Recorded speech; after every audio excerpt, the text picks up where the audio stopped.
guys, pag-usapan lang natin sina Catherine Bernardo at Alden Richard. Ayon kasi guys sa mga kumakalat na issue sa social media, finish na Alden Richard. Grabe, makatitig kay Catherine Bernardo. Hindi nga naman siya guys imay-imay or daan-daan man lang, 'di ba?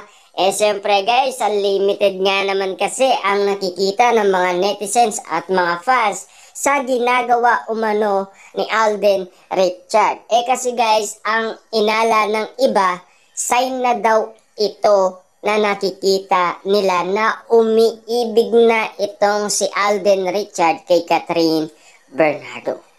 Para sa inyo naman guys, no? Sa inyong hindi pa nakakakita umano ng bawat kinikilos ni na Alden Richard at Catherine Bernardo. Ano kaya ang masasabi ninyo tungkol sa mga sinasabi nila na unlimited titig ni Alden Richard kay Catherine Bernardo, na napaka-cute nga naman guys tumitig ni Alden Richard kay Catherine Bernardo, na inala kasi guys ng mga netizens hindi nga naman siya imay-imay at dahan-dahan. Siyempre ang kanilang idolo guys na si Catherine Bernardo baka nga naman daw guys malusaw sa kakatitig ni Alden Richard kay Catherine Bernardo. Siyempre guys, no, inala din ng mga netizens at mga fans, lalo-lalo guys ang media celebrity. Kaya naman pala si Catherine lalong gumaganda ng gumaganda. At siyempre, kaya naman pala nagpapaganda dahil alam naman natin guys kung kanino. Dahil si Alden Richard, kung makatitig nga naman kasi, talagang hindi nga naman siya imay-imay at hindi nga naman siya dahan-dahan. Pero guys meron na mismong nakauna na nakakita sa kanya dahil sa kanyang pagtitig ay nauli siya ni Mami Min Bernardo. Lalong-lalo na guys, naka-live pa yun. Diba? Ni-live siya ni Mami Min Bernardo at talagang tinignan niya si Alden Richard guys na nakatutok nga naman kay Catherine Bernardo. Kitang-kita kasi guys ni Mami Min Bernardo kung papaano nga naman guys tumitig si Alden Richard kay Catherine Bernardo, na hindi nga naman siya guys imay-imay at dahan-dahan. At lalong-lalo na guys, nagulat pa nga ito dahil sa kanyang nakita na si Mami Min Bernardo ay nakatutok nga naman sa kanya.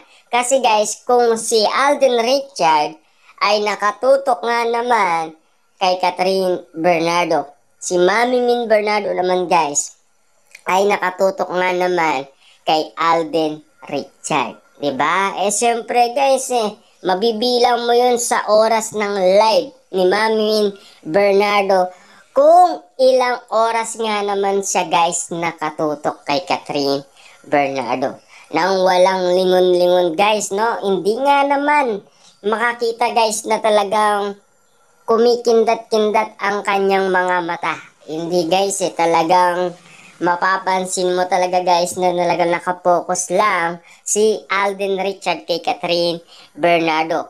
Yan kasi guys ang napansin ni Mami Min Bernardo kay Alden Richard. At simula noon guys ay binantayan na ng mga netizens at mga fans ang laging pagtitig ni Tisoy kay Catherine Bernardo. Kita nyo naman guys, di ba? Laging spotted, laging pinag-uusapan, lagi nga naman guys pinagpipestaan sa social media, at lagi nga naman guys patok sa mga netizens at mga fans ang laging pagtitig nga naman ni Alden Richard kay Catherine Bernardo, na animo guys ng iba ay sinasabi nila na nagniningning na kasi ang mga mata ni Alden Richard.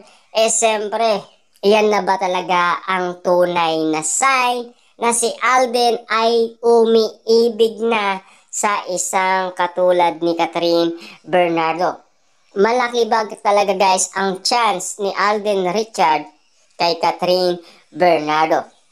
Pero take note guys ha, kasi ang pagkakaalam natin, bukas pa rin ang puso ni Catherine Bernardo sa mga ibang manliligaw niya.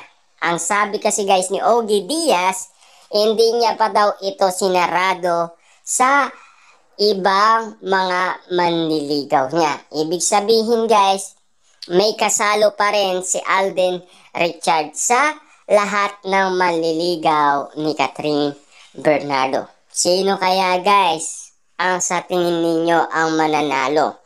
Si Alden Richard ba o ang ibang manliligaw ni Catherine Bernardo? Siyempre guys, inaamin naman kasi nila magkaibigan lang daw, di ba?